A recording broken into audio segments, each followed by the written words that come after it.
and it says 3 bodies found in a car. My stomach started hurting. I couldn't breathe, and I got really nervous. To the detectives, and I'm just like, hey, is my son in there? And he was just like, what does your son look like? So I described him, 6'5", light-skinned. He said, yeah, he's the one in the front seat. And I said, is he dead? Imagine. A mother said her 19-year-old son left the house one day to hang out with his friends. He called back a little later, see what was for dinner. She thought he was safe and everything was fine, so she went on with her evening. Next morning, she was scrolling on Facebook until she saw something that made her stomach drop.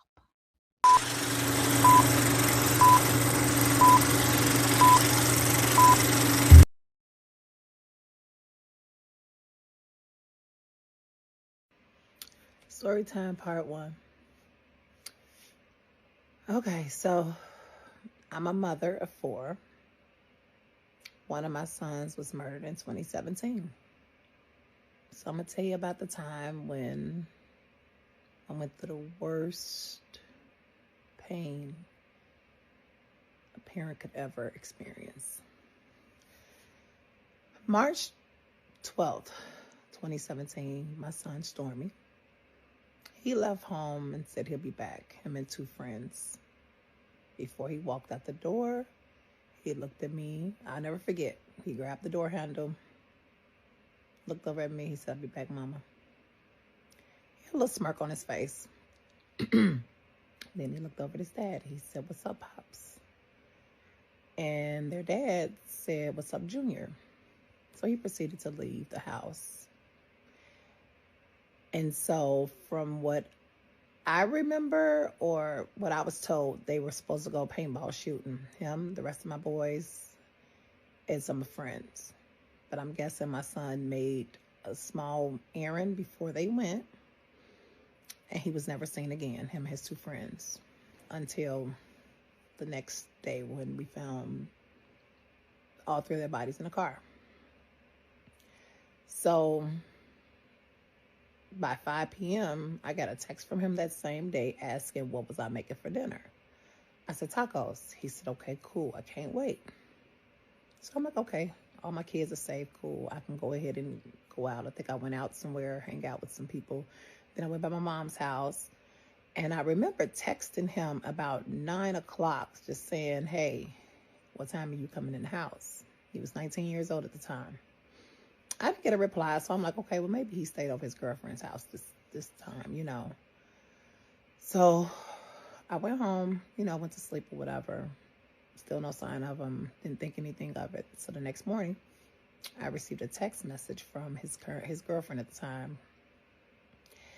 And she said, hey, Ma, I've been looking for Stormy all night. I haven't heard from him, haven't seen him. Have you seen him? I instantly jumped up like, wait, he's not with you? She was like, no. So I want to ask my other 2 boys. I said, where's your brother? You guys haven't seen him or heard from him? And they was just like, no, Ma, we haven't. And we didn't say anything to you because we didn't want you to get worried. So I'm upset because I'm just like, why didn't you tell me? I could have been out looking for my kid last night or whatever, It's okay, cool. Made a couple calls to the police stations. No word. And at the time, his car was still at my house. So he got in the car with his friend, one of the guys, the deceased guys as well. And so I just sat in my room for a little bit and just said, maybe we'll hear from him. And, made a couple of more calls to other friends. Nobody's seen him and everything. So as I'm scrolling down on Facebook, and I'm just looking at Facebook, and I see Chicago Tribune, and it says 3 bodies found in a car on 86th and Troop. My stomach started hurting. I couldn't breathe, and I got really nervous. So as I'm reading it, my youngest son, he was downstairs, and I heard him holler, Ma, we need to leave. And I said, you saw Facebook? He said, yeah. I said, me too. Let's go. So we're going down 87th Street. And I don't know, I felt something in my gut just made me feel, I felt a void. Like something, I just felt like he wasn't here anymore, you know? So I looked at my youngest son. I was just like, hey, I said, I think something bad has happened to your brother. And he just started panicking. He was like, no, mama, don't say that. Please don't say that. And I just said, hey, we just got to brace ourselves for this. And let's just hope that he's alive still. So he just started panicking like, no, don't say that. Don't say that. And I'm just like, hey, I think something happened. So we get to 86 and Troop, where they found all 3 bodies. That first person I see was Father Flaker. He was there on the scene.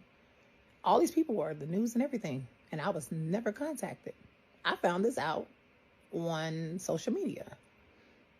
So maybe they didn't know who I was or anything. He didn't have a wallet or anything on him. I guess it was taken off of him. And then I saw one individual that he knew, a friend, a so-called friend. He was out there as well. We wasn't from the neighborhood or anything. So I was trying to figure out why was this guy out there. So come to find out, the guy said his grandma stayed down the street. He saw the news and he just walked up. Okay, fine. So get out there talking to the detectives, and I'm just like, hey, is my son in there? And he was just like, what does your son look like? So I described him, 6'5", light-skinned. He said, yeah, he's the one in the front seat. And I said, is he dead? He said, yeah, all 3 are. I instantly lost it. I lost my fucking mind. I just took off running. I didn't even know I could run that far. But I took off running and I was just screaming. Like, people were looking at me crazy. I just took off and I couldn't catch my breath. So my son ran behind me. He was just like, come back, mama, come back. You got to come talk to them. So I came back and I'm still trying to breathe. I couldn't catch my breath. I was hyperventilating. And they was like, get her ambulance. Get her ambulance. So one came. They checked my vitals. It didn't seem like I was doing too well. Give me some oxygen, and I just took off out the ambulance, and I'm just like screaming, losing my shit. Like, who would want to kill my kid and his 2 friends, So I tried to reach out to his dad, and I had told his dad from the get-go that I was going to the scene and I think something happened to him. Dad wasn't answering, but he wasn't answering because he feared that I was going to give him some bad news. So it all set in, got back home. The whole family's there. Everybody just losing their shit. I'm just asking questions like, what happened? Who was he with? I'm hearing all these different things about people that he possibly was with, and, different things like that. And it's just like a bunch of stories, and it's just like, to this day, it's still unsolved because nobody really knows who he was with. Nobody knows. And it's just like, I don't understand from the individuals, like, how would you take 3 people's lives? Like, what kind of person are you to murder 3 people? 3 boys. News kept showing up to my house. Every time I would leave out, come back there in front of the house, they was like, we read that they were good boys. Like, they were. They were average teenage boys that hung out, smoked weed or whatever, but as many as people I saw at each one of their service, they couldn't have been hated that badly where somebody wanted to do this. Like, and then I was hearing things that the police may have did it because they sat in a car overnight. Their bodies did, behind this lady's particular garage. There was a garage there. And the lady said she kept calling the police saying, there's a car in front of my garage. Supposedly the police came out and put a ticket on the car. My thing is, why didn't y'all check the car? The door was open, you would have found a body in there. And from what I read in the report, the one in the truck, he was alive for quite a while. So if they had to check that car, we probably could have knew what happened. So supposedly the ticket disappeared. City of Chicago got rid of it. I guess they didn't want to be fault of it. They didn't want to be the blame of it. So they got rid of it. The ticket disappeared. And so, we went on and everybody had a service. My son requested not to be buried 2 weeks before he was murdered. He said he did not want to be put in the ground because people didn't visit grave sites after so long. Um,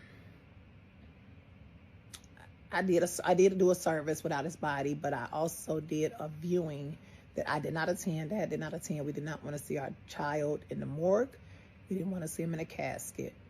So I asked my sister just to take one picture of him in a casket, and I said the day that I'm ready, I'll ask to see it. But I don't think a parent would ever be ready to see their child in a casket. Hey everybody, welcome back to part 2 of my story time of me finding my son in a car, deceased, him and his 2 friends, March 12th, 2017. So in part 1, I basically went through everything about how we found him and everything, So here we are after the service and everything. Now it's time to get back to reality. And so that first week was really, really rough. It was just like everybody, the crowd is gone. Nobody's really there but your immediate family, your mom, sister, immediate family. And so it became a struggle instantly, it did. So I want to say that first week I attempted to take my life. So as I was sitting in my room one day, this was like maybe a week or 2 after, maybe 2 weeks after. And I remember sitting there and I had like a balcony in my bedroom and I had the shutter up and I was just looking out, staring out. And I remember it raining real bad. And I had like some Xanax that I had been taking to sleep every night because it was a struggle to sleep every night and everything. So I remember just sitting there holding the pills in my hand. I was just like, okay, I'm going to do it now. I'm like, because I just can't live like this. It hurts so bad. I'm just like, this hurts really bad. I wouldn't wish this on my worst enemy, So I remember my son, my middle son, coming in the room and he was just like, hey, what you doing? I was just like, nothing, just sitting here. And I'm waiting on him to leave, but he never left the room. He just laid across the bed. Then my youngest son came in the room and laid across the bed as well. What y'all doing? We like, nothing. And I just remember thinking in my head, like, shit, I can't do this in peace, can I? They won't let me be. So we sitting there talking a little bit, and then I just went on and talked to them about it. And I was just like, listen, I said, if you guys find me one day and I've taken my life, it's not because I loved your brother more. It's because I can't take this pain. This pain hurts really bad. Like, I'd rather leave here than to walk around and live with this pain, So my middle boy was like, if you go, I'm going with you. You're not leaving me here. And I'm like, what? And then the youngest was like, oh, no. If y'all go, I'm most definitely going with y'all. And we all just kind of chuckled. And I was just like, damn, I can't even do this. I can't do this. I can't leave this, this type of pain on my family. Of me and my kids decided to leave here.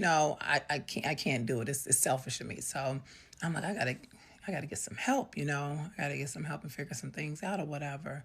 But at the time I still was abusing like Xanax, edibles and stuff to help me sleep. So I remember talking to one of my cousins and I explained to her and I told her, I was like, man, I'm gonna go see some therapy and, try to get some help. And she was just like, made a little joke. And she was like, yeah, just be careful with the therapy. She's like, if they find out you're trying to commit suicide, they gonna lock your ass up. And I was just like, oh, okay. All right, cool. So I went to see my psychiatrist and we were talking and everything. And I remember just pouring my heart out to her, just crying like, I just miss my son. I want to join him some days. And and at the time she had like an assistant and I want to say he was like, I don't know who he was. And I remember just crying out to her and she was just writing down and she was like, yeah, okay, you feel like you want to join him? I said, I do. I miss my baby so much. If he could just tell me what happened, And I remember her looking up at the guy, like shaking her head. He got up out his seat. No, he was already up out his seat and he started walking towards me. And I'm just like looking at him like, why is this man coming near me? And then she said, we have a spot right across the street if you want to go and get some rest and, you need time to yourself. And I'm just thinking in my head, is she trying to lock me up in a freaking crazy house? And I was like, you know what? I'm okay. I think I'm going to be fine. I don't want to join him today. I'm good. I just need my prescription and I just need to get up out of here and go home. So I got out of there so damn fast. I swear. I was looking behind me, making sure they wasn't behind me and everything. So I decided to take another route and just go to some group therapies for other people that have been through the same thing. So I chose Saint Sabina Church with Father Flaker, Purpose Over Pain. And I remember sitting there, it was a group of us. It was about maybe 10 to 15 of us. And everybody was talking, talking about their loss and everything. And it was one particular couple at the end, a husband and wife. And they were down there crying so badly. Like, I was like, damn, they must have just lost their kid. This is fucked up. So I asked him, I said, what happened to your son? He was just like, oh, he was shot to death on 79th near the expressway or something. And he was like, he was shot multiple times. And then it was like, and they knew which bullet that killed him and everything. Something I don't think I could ever do, find out. I don't want to know anything like that.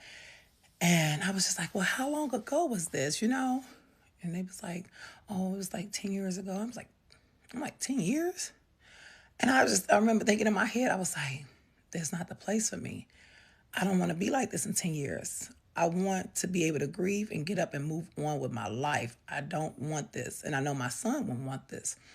So that was the only therapy session I went to with them. But I did keep in contact with the people that was running the programs, and I did want to do the walks, the marches. I wanted to attend those things and, be there for other people, other families that were going through the same thing and everything, So I never returned to that one or whatever, So moving on, maybe about 3 weeks down the line, I needed not the death certificate. I needed the police report for insurance purposes. So I remember going to 35th Street and signing up the clipboard asking for my son's police record. And the lady called me up to the desk. She's like, hey, how do you know the deceased? And I'm like, it's mom, but yada, yada, yada.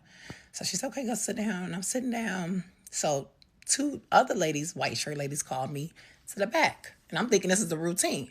So I go to the back and the lady started asking me questions. She was like, well, how do you know this person? I was like, he's my son. And she asked me, so are you sure he's deceased? I said, yeah, I think he is. She was like, did you have a funeral? I was like, I had a service. I said, but I had him cremated. She said, well, who viewed his body? I said, well, my sister and his grandma did. She was like, She said, this is the problem we're having. We have no record of your son being murdered. Are you sure it was him? Can you make a call and just ask them who viewed his body and are they sure it was him? So I'm thinking I'm in the twilight. So I'm like, what the hell is going on here? And I'm like, now I'm regretting not going to view him, not going to the viewing and all of this stuff. So I called my sister and my son and I was like, hey, when you went to view Stormy, was it him? They was like, yeah. What's wrong? And I was just like, well, they have no record of him being murdered here in Chicago. The last thing they have is him being stopped on a traffic stop on Kedzie. They was like, oh, Lord. I said, did y'all touch him? Was he cold or hot? And they was just like, we don't remember, Mama. They was like, what's going on? And I'm like, I don't know what's going on. So the lady was like, we have a record of the other 2, but we do not have anything on your son. And I'm just like, this is weird. So I was like, you know what? They're not going to get my hopes up high. I don't know what's going on. So I called the detective the next day and I was just like, hey, what's going on? Why is there no police record of my son being murdered? He said, oh, it is. He's just on a special number. And I was like, a special number? I said, why is he on a special number? He's like, certain individuals are under special numbers. And I was just like, you know what? At this point, I'm not about to question anything else. If he's alive somewhere, then so be it. I don't know. I'm just not even going to worry with this no more. And so we went on and just proceeded on, whatever. And so I got a call a few weeks later from an officer that I knew personally. And he was just like, hey, he was like, I've been trying to look into the case. He was like, they don't got nothing on him being killed. He said, is something else going on? And I was just like, I've been knew this. I said, but I just wasn't, I haven't talked about it to anybody because I think I would sound crazy, He was like, no, they don't have nothing here. He said, you sure nothing else ain't going on? I said, I don't know. I said, I'm not going to stress about it. I'm not going to overthink it and think my baby's somewhere in protective custody. If he just walked through the door one day, he will. So, that was that. And we went on and, just went on with our daily lives. And then I started having issues with my other 2 boys they started struggling with it real bad. So in part 3, I'm going to talk to you about the journey with repairing my family. Thanks for watching. Hey everybody, I just want to start out by saying thank you guys so much for all the love you've been showing in regards to my son and his friends being murdered almost 9 years ago, March 12, 2017. In part 2, we basically left off at how the police had no record of my child being murdered, you know. So I want to say after that, I kind of just let it die down because I felt like it was working on my anxiety, all the stories they were giving me and everything. So I would check in maybe twice a week and just ask them any new leads, and they constantly saying no new leads. After about a month, it was like, oh, you know, we have so many files built up to the ceiling, you know, but we're doing everything we can. And I feel like sometimes he was even spinning me by saying little small things. He would say, well, do you know who this person is? Have you ever heard of this person? I think he was just saying anything to me just to kind of, you know, give me some type of hope when there was none, you know. So he basically told me, the detective, hey, I just want to tell you, you know, if we don't get the guys that did this, just know that they will go to jail eventually for something else because this is not their first time, I'm sure. So it was just like basically letting me know that you're not going to solve this case. So I just like kind of just let it go. I didn't call and check in anymore for about a good 2-3 months, you know. And then when I did call in, I couldn't even reach him. I think he was like telling people if I called, tell him that I was out in the field. He was out in the field, and they would tell me like, hey, what's the deceased person's name? We'll give them the message, and they would never call me back. And I actually went and got an attorney because I feel like if my child was someone of a higher power, or if I was a police or a judge or somebody in politics or something, you know, they would have found out who did it within 24, 48 hours. I feel like they didn't try to solve the case because they felt like he's just another black boy from the south side of Chicago. He more than likely was in some type of trouble. Just, I don't think they really cared. Honestly, I don't. So I did get an attorney, and they did tell me that I would have to get a petition signed and get so many parents. So it's just like, you know what, I didn't do it, and I still should do it because I feel like so many people don't care. People don't care if it's not their child, or, you know, and then some people just want to be left alone. People that's grieving, you know, I don't feel like being bothered with it, you know. So it's just like I can't twist everybody's arm to get them to do this, you know. So if there's anyone that's willing to sign get a petition going against them, I'm down. Because I really feel like that they do not try to solve these cases for these young black boys on the south side of Chicago. I mean, just in Chicago, period.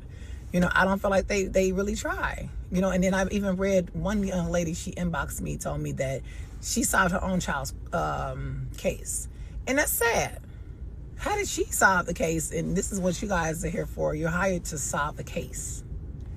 So, you know, basically moving forward, my other 2 boys started getting into all kind of trouble behind this and everything. And as I'm getting down to 4 months in, started trying to, you know, see some therapy, trying to get things back on track, we get a call from my sister's doctor basically saying my sister was trying to leave the hospital. Now, she had been in the hospital in and out saying her legs was all messed up or something. She was in rehabilitation. But he called and just basically told my mom that my sister was dying. She was in hospice. And he had told her that prior December, and we didn't even know. So I guess she felt like with everything else going on, she didn't want to, you know, upset the family even more. So here we are again. We had like 6 weeks to say our goodbyes to her. So July 2017, my sister passed July 20th. So me and my mom both went through something major. You know, we both lost our firstborn. So it was hard. 2017 was a horrible year. And then it was just like after that, my boys started getting into more and more trouble, and it was just like I felt like I was losing touch with them, and like I couldn't get it together, you know. So my middle boy, he went out and they say he committed a crime. He was looking at 21 to 45 years, lost his scholarship and everything, and he did wind up getting 15 years in prison. He got it at 50%. He did come home. He came home a couple of years ago, and he's doing really well for himself. And he actually told me, he said, "Mom, it was nothing that you did wrong or Dad." He said, "I needed this." He said, "I stopped caring." He said, "It seemed like nobody cared when my brother died." He said, "It's like I had nobody to talk to." He's like, "The therapy things wasn't working for me." He's like, "I just stopped caring." He said, "I was hoping somebody would have hurt me to the point where I died." And I'm just like, I felt bad. I'm like, shit, what did I do? And he was just like, "It was nothing that you did." So moving forward, my youngest, he suffered from depression from all of this. He went from having two brothers in the house to just him. He became the man of the house because I ended a 23-year relationship with their dad. I just couldn't handle it. I couldn't handle life anymore. I couldn't. And so we started repairing our family. We did. We started repairing our family. And then I found out I was pregnant. I wound up having a baby girl. And when I tell you, she is an amazing child, and she reminds me so much of Stormy. She does. And I think she helped us through all of this. I really do. I think he sent her to us. But she really, I want to say, days that I wanted to cry and break down, I'll look over at her and she'll be sitting there either giggling or doing something. So she helped me kick the depression. She did. She helped me kick it. And I feel like she did that for a lot of people in my family, because it was like everybody in the family was so excited when they found out I was pregnant. I was like, "Oh my God, Sarah's having a baby. Sarah's having a baby." And I was just like, "Oh, a baby? Nah, I'm not ready for a baby at this age." But anyway, so as of today, no, the case is not solved yet. It's a cold case. I talked to the detectives about a month ago. They're still spinning me, telling me, "Oh, we're requesting prints from an individual, and if it comes back, we'll let you know." I feel like they just tell me anything. So if there's anyone that's looking to help. I truly cannot imagine the pain of finding out something like that through social media before getting real answers, or at least just simply hearing it from the police in the confines of my home, so I could lose my mind there instead of in the middle of the street. And the fact that the family still does not have any type of justice after all these years, it's just heartbreaking. Hopefully, one day, somebody will finally tell the truth about what really happened to those boys, and this family will finally be able to see some justice. Talk to y'all later in the comments.